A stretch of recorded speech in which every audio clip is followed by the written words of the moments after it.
Business reports were neatly stacked on Samuel Hammond's desk in his well-furnished study. The solitary table lamp cast a warm glow over the room. It was quiet. The flames from the log fire flickered in the broad hearth. There was an atmosphere of quiet contentment. This, one felt, must be the home of a well-educated, civilized man of sober habits. A home where peace always reigned. And then...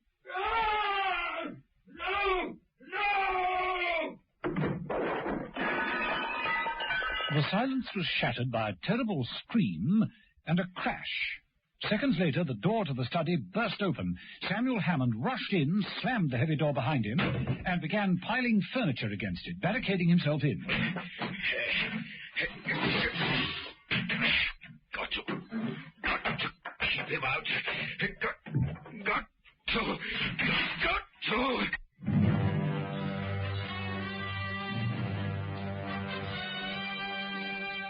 The Avengers.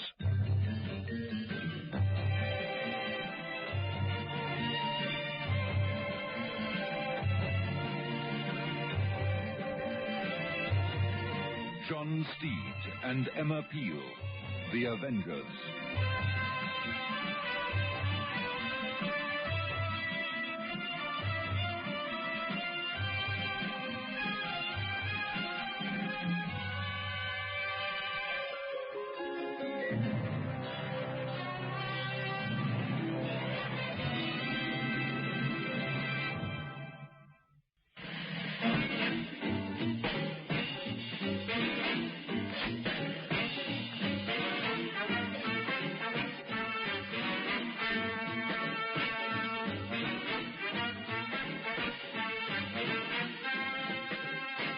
Episode 1 of this story, in which John Steed and Emma Peel start their investigations into the strange case of a deadly gift. Samuel Hammond, a large man in his mid-50s, had the demeanor of an ex-army officer, and normally his training made him a disciplined, thoughtful man who rarely panicked. But that evening in his study, all calmness was thrown to the winds. He worked like a madman, piling everything he could lay his hands on, a low settee, tables and chairs, in front of the heavy door.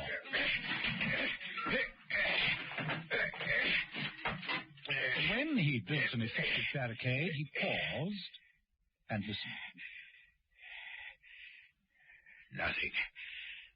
Nothing at all. He's gone away. He mopped his wet forehead with a spotlessly white handkerchief and moved towards the desk, reaching out for the telephone. Must get help. I must.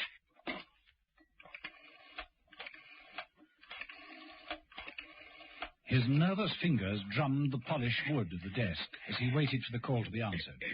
He picked up an unusually shaped fountain pen and tapped anxiously. Oh, come on. There was no reply, and then another sound became audible, the sound of enormous, clumping footsteps. Hammond dropped the phone back into its cradle. He reached for a large shotgun on the wall. He opened the desk drawer with trembling fingers, found 2 shells which he loaded into the gun, and briskly snapped the barrel back into place. The footsteps, which had got louder, didn't stop at the door. They broke through it, pushing aside all the furniture as though it wasn't there. No! Hammond raised the shotgun and emptied both barrels at the enormous figure of a man who appeared through the wreckage. The figure stopped in front of the desk. There was a curious whip-like sound as it raised one arm and brought it down on Hammond. The shotgun fell to the carpet, the metallic barrel twisted into a curved loop like a piece of soft wire.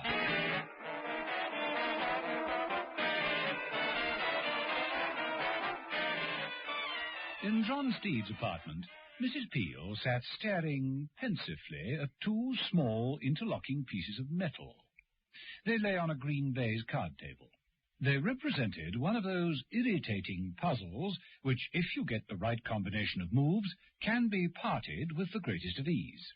If you don't get the right movements, They become even more twisted into each other until you either throw the puzzle across the room and go quietly mad, or carry on for another futile hour or so. John Steed approached. Thinking it out first, Mrs. Peelham. I've tried everything. It isn't possible, Steed.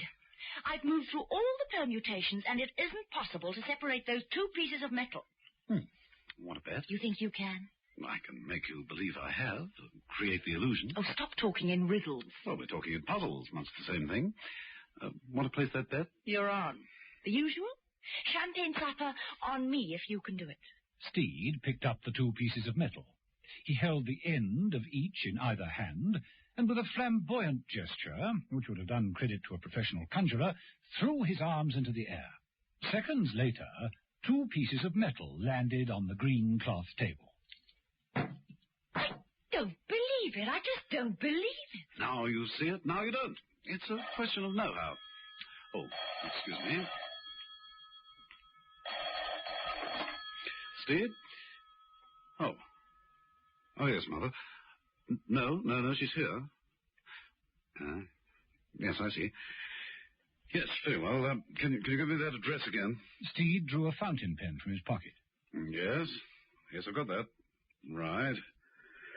Yes, we'll report. Bye. Mother? Yes. Work. Come on, Mrs. Peel. Let's leave the playthings and get down to business. Right. But can you explain how you did that trick? Give away a free champagne supper. Oh, very well. Steed slipped a hand into his cuff and produced the original pieces of metal firmly welded together. He threw them onto the table alongside the separated pieces. Steed, you cheated. Ever since Eton, life itself is an illusion, Mrs. Peel. Shall we go?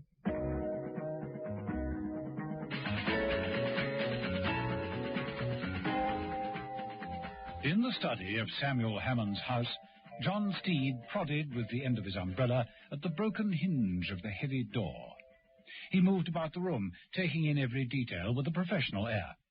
The body of Samuel Hammond had been removed, but the twisted shotgun still lay on the desk. Interesting, isn't it, Mrs. Peel? What on earth is it? Shotgun. Rather unique. Wherever you aim, you'll hit the chandelier. I thought you might like to check on Mother's files. Should I recap? Please do. First victim, Walter Carlson, found dead in his apartment on the 5th, fractured skull. Number 2, Andrew Denham in his penthouse on the 6th, fractured skull. And last night, Samuel Hammond... Don't tell me. Fractured skull? Broken neck. Oh, sorry. Well, here's the list of their holdings. Carlson was chairman of commercial imports, Denham head of auto engineering, and Hammond on the board of electrical industries. All the way up in the top bracket. Where the vultures gather. Meaning? Well, it's difficult to reach the top without making enemies. Could it be revenge? Some hired assassin? No, professional killers don't use a battering ram to get to their victims. Whoever came through that door's in a wild frenzy. I suppose Hammond wasn't expecting anyone. Seen an appointment book? Well, there is a desk diary, but at the time of death one wouldn't have expected a visitor. At least, not that type of visitor. There's a note down here, Harachi, 2:30. No other interest. Well, it looks like a dead end. Correction, 3 dead ends. Yes. It makes one wonder if there'll be a fourth, doesn't it?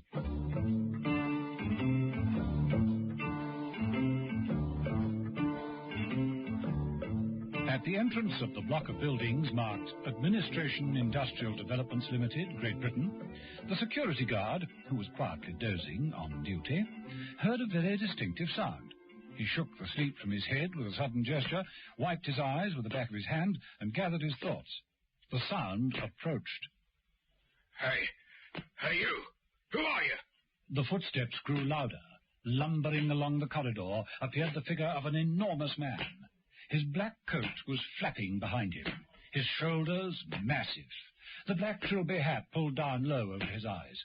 His hands, hanging stiffly at his sides, were contained in black silk gloves. Stop! Stop! Do you hear me? The figure advanced without varying its pace. It approached the guard and...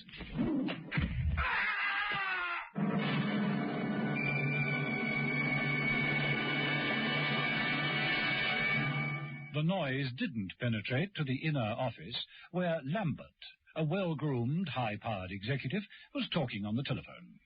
Have you got that figure, Miss Forbes? Yes, Mr. Lambert. How's the Harachi deal? Well, I'm seeing their representative this afternoon. Excuse me a moment. The other phone's ringing. Lambert? What? Well, why call me? You've got a dozen men in security. Now, don't bother me again. You still there, Miss Forbes? Yes, indeed, sir. What seems to be the trouble, Mr. Lambert? That was security. It seems that someone has got in without a pass. Nothing to do with us. And now, look here. About that estimate. I want the whole cost of the first quarter. And... what the devil? Hold on a moment, Miss Forbes. What is it? What is it, Mr. Lambert? Just hold on. Lambert pushed back his chair and stood up, heading to the door. But before he got there, a gloved fist crashed through the wooden panel. Lambert reacted by rushing to the desk and opening a drawer. He grabbed a revolver and pointed it at the enormous figure that burst through the door. Who are you? What do you want? Keep away, or I'll... Lambert emptied the entire barrel at the advancing figure. It continued relentlessly, stopped in front of Lambert. No! No! Mr. Lambert! Mr. Lambert, what's happened? Are you all right? What is it, Mr. Lambert? Can you hear me, Mr. Lambert? Mr. Lambert! Some hours later, John Steed and Emma Peel arrived on the scene. Steed walked through the broken doorway. Extraordinary. Much easier to have just used the handle. The guy who was knocked out said the man was enormously big. And he was bulletproof, too. Look, Steed picked up 2 blunt-nosed bullets from the carpet. these bullets must have been fired at point-blank range. They merely flattened themselves on the target. A bulletproof man, and he got victim number 4. Adds to the confusion a bit, doesn't it, Mrs. Peel?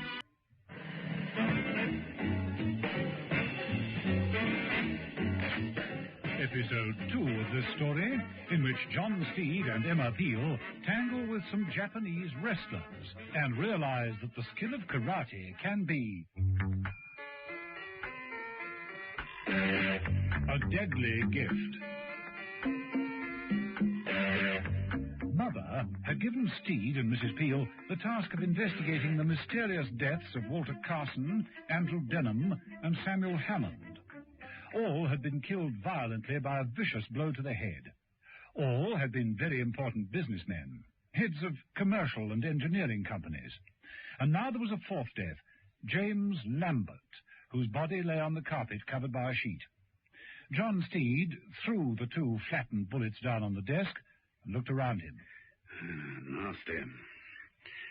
You say that Lambert was on the telephone when all this took place? Yes, that's right. Miss Forbes, company secretary. She heard it all. The crashing as the door was broken down, Lambert's screams, the revolver shots, and then a curious whip-like sound. Whip-like? Well, that's what she said. After that, Lambert groaned and the line went dead. Well, let's see what the papers on the desk have got for her. Looks like the usual business stuff. In tray, out tray. What's this? Mrs. Peel, you remember Samuel Hammond's diary? He had an appointment with some business people called Harachi, didn't he? That's right. They're a Japanese electronics firm. He must have done business for them, and so did Lambert. Look.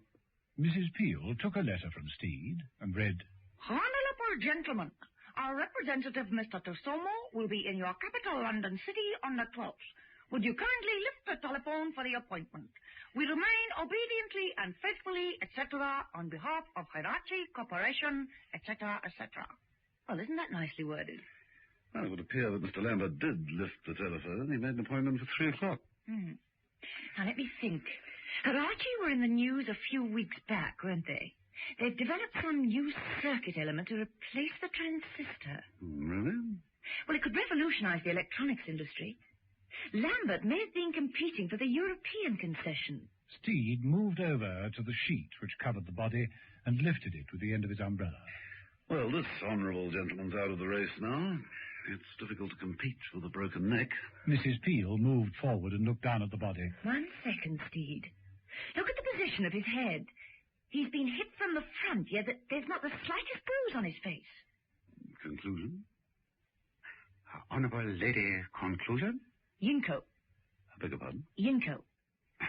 Honorable Lady Mind Translating for Ignorant Gentlemen? My Japanese is a bit rusty. It's a blow from the deadly art of karate, delivered by an expert. Breaks the neck easier than a hangman's noose. Oh, were there many experts around? Just a few. Barely a handful in the whole of this country. Then we better consult one of them, hadn't we?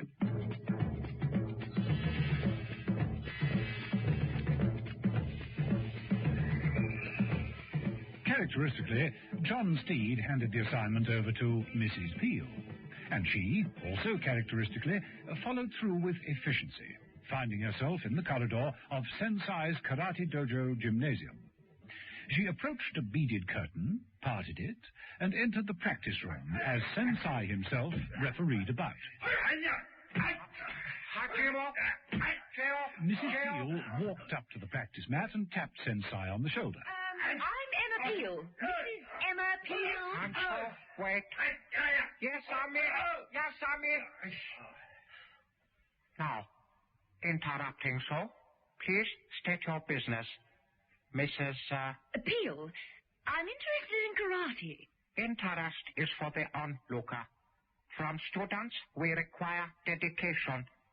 We have nightly attendance for practice and demonstration.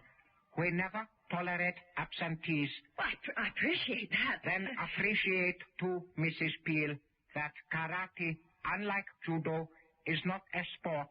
It is a science, an art, a discipline. The word karate... Yes, I know. It means empty hands. But the hands, though empty, can become more deadly than any weapon. It is the concentration of force. Like this. The development of skill and courage. Nothing can stop it. Come to this practice block. Sensei led Mrs. Peel across to a large block of wood. With shattering force, he brought his fist down upon it. Mrs. Peel winced. Sensei smiled and flexed his fingers as though he'd been patting a feather pillow. Some of my students can split a roof tile with one finger. And one, whom we call Oyama, the tall mountain, can shatter a door with a single stroke. How interesting. So you see that it is difficult for a woman to compete in such company. It's the idea of the competition that appeals to me. Then I suggest that perhaps fencing would be more suitable to your purpose. Oh, forgive me if I disagree, Mr. Here I am known as Sensei, the knowledgeable one. Sensei gave Mrs. Peel a curt bow and clapped his hands. From the far end of the room, a white-clad figure appeared. It was a woman dressed in practice robes. She moved swiftly and silently towards them. This is Oyuka. And Oyuka means? The immovable one. Oyuka, this is Mrs. Emma Peel. How do you do? Mrs. Peel is leaving us now. Oh, what a pity. I'm interested to know that you don't encourage women. Presumably, Oyuka is an expert in karate? I am a third dan at judo. Oh. A first at karate.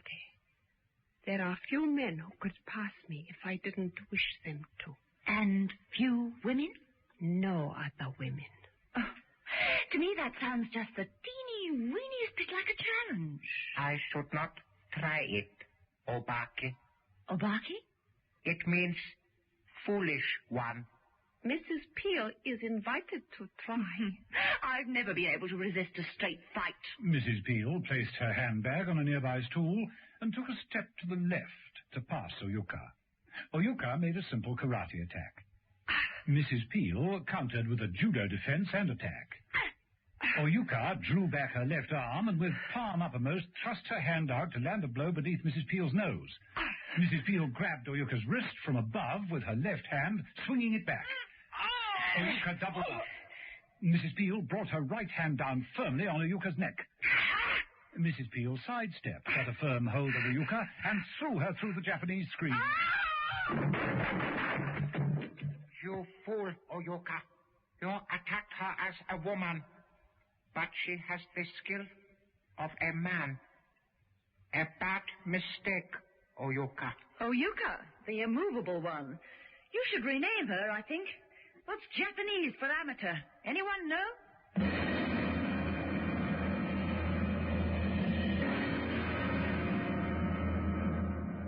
While Mrs. Peel was brushing up on her karate, John Steed was paying a visit to the Hirachi Corporation. He walked swiftly into the main entrance, nonchalantly swinging his umbrella. At the reception desk, he raised his bowler politely and addressed the secretary. Excuse me. I represent Industrial Development. Yes, sir? Mr. Tusama's expecting me. 3 o'clock appointment? Oh, yes. Please be seated, Mr. Lambert. Well, I'm afraid I'm not Mr. Lambert. John Steed. Mr. Lambert is regrettably indisposed. You have a letter of authority, then? Oh, yes, indeed. Here we are. The young lady read the letter quietly, picked up the phone, and made a brief call. Mr. Tusamo? Yes? Mr. Lambert is indisposed. Mr. John Steed is here from Industrial Development. Please, ask him to come in.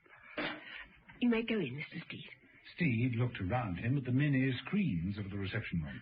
The door is the glass panel with the black dragon on it, Mr. Steed. Oh, yes, of course. I suppose I should have guessed. Thank you. Mr. Steed. Do come in. Please to be seated. Thank you. You will forgive briefness of meeting. Time is short and there are many representatives. Oh, I do understand. You are acquainted with our recent development? Well, I'm aware that you've produced a new circuit element to replace the transistor, and I'm here to negotiate the rights for concession. This heralds a new age, Mr. Steed. Computers no bigger than a matchbox.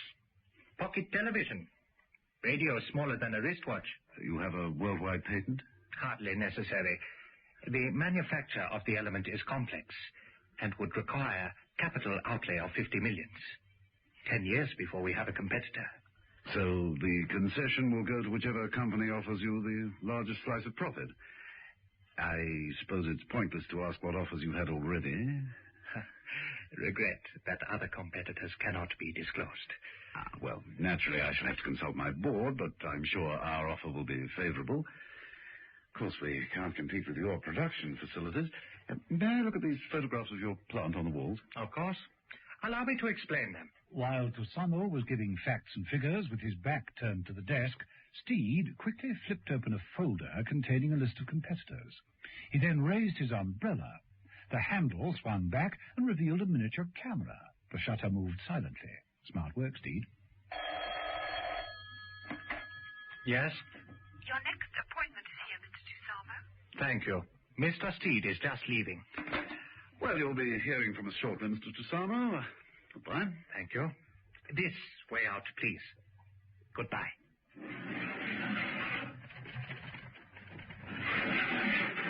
Tusamo turned to the glass-fronted door on the other side of the wall. Footsteps were heard approaching. Framed against the glass was the shadow of an enormous man, at least 7 feet tall. Just got out in time, didn't you, Steve?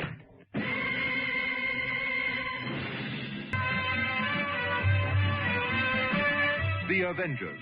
Donald Monat as John Steed and Diane Appleby as Emma Peel is adapted and directed by Dennis Falbig and produced by David Gooden.